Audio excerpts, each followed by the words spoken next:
Hello and welcome to Mecha Anime Reviews, and since it's Valentine's Day again, it's time to take a look at another Macross show, this time with its sequel, Super Dimensional Fortress Macross 2 Lovers Again.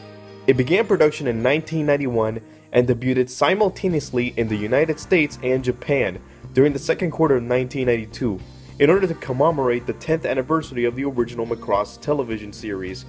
Out of the original Macross staff, only 3 of them returned for Macross 2, since Shoji Kawamori and Studio Nue weren't interested in the project, leaving Studio AIC and Oniro to handle it instead. The series had tremendous critical and fan backlash against it to the point where everybody ignores it and is no longer a part of the Macross canon. Is it really that bad? Let's find out. Anyway, what's the story? It has been 80 years since the events of the original Macross. Humanity and the Centrati have made peace and rebuilt Earth's society, with peace and prosperity ruling the land, only briefly interrupted by the occasional easily defeated rogue Centrati fleet. However, the solar system is now being invaded by a new alien civilization, the Marduk, who use emulators to control their enslaved Centrati warriors using corrupted war songs, as they lay waste to Earth's fleets. Intrepid reporter Hibiki Kanzaki rescues one of the emulators named Ishtar, and takes her back to Earth, and introduces her to culture. Will the power of love be able to defeat the Marduk, or will culture fall along with the human and Centrati races? The animation is good, flowing alright and looking nice, but otherwise not standing out too much.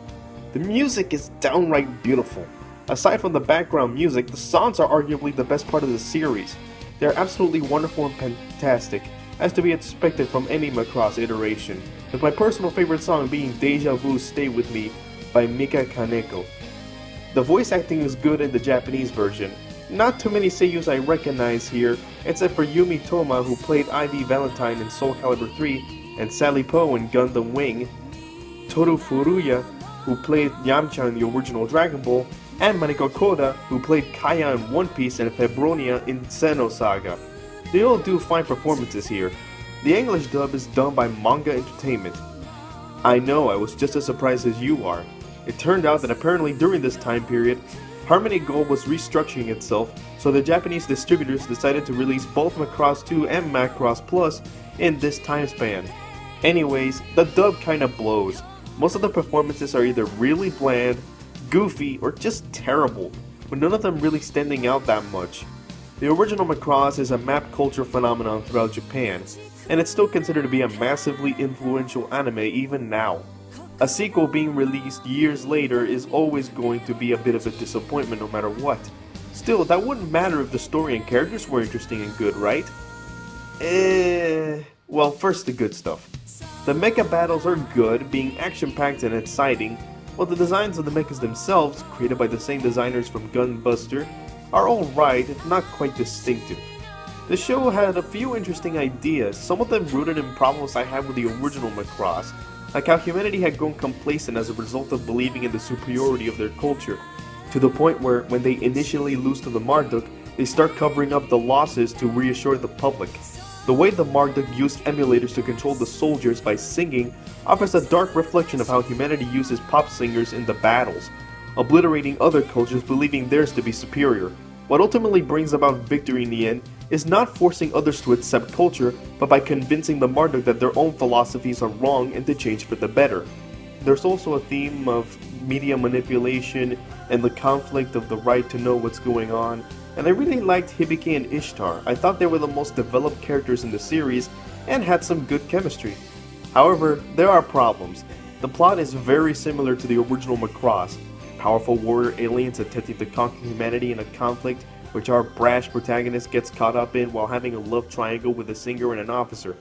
It doesn't work as well since the characters aren't as interesting or memorable as the ones from the original and offers nothing new. The love triangle doesn't work since most of the focus is on the relationship between Hibiki and Ishtar. Hibiki and Sylvie barely get any focus or spend time together before the idea of hooking up even comes to mind, compared to the relationship between Hikaru and Hayase in the original. Despite the interesting ideas I pointed out, none of them are really developed beyond the initial presentation, which is a shame because they had the potential to be interesting. The plot gets incredibly contrived in places and the whole thing just isn't very memorable or compelling. Still, I don't think Macross 2 is that bad. I mean, on the one hand, yeah, I could totally see why people hate it. It's mediocre at best, and the characters aren't really interesting, and the story isn't groundbreaking, and it's too similar to the original. Hell, it's not even like there was a series of terrible prequels that could justify such a thing.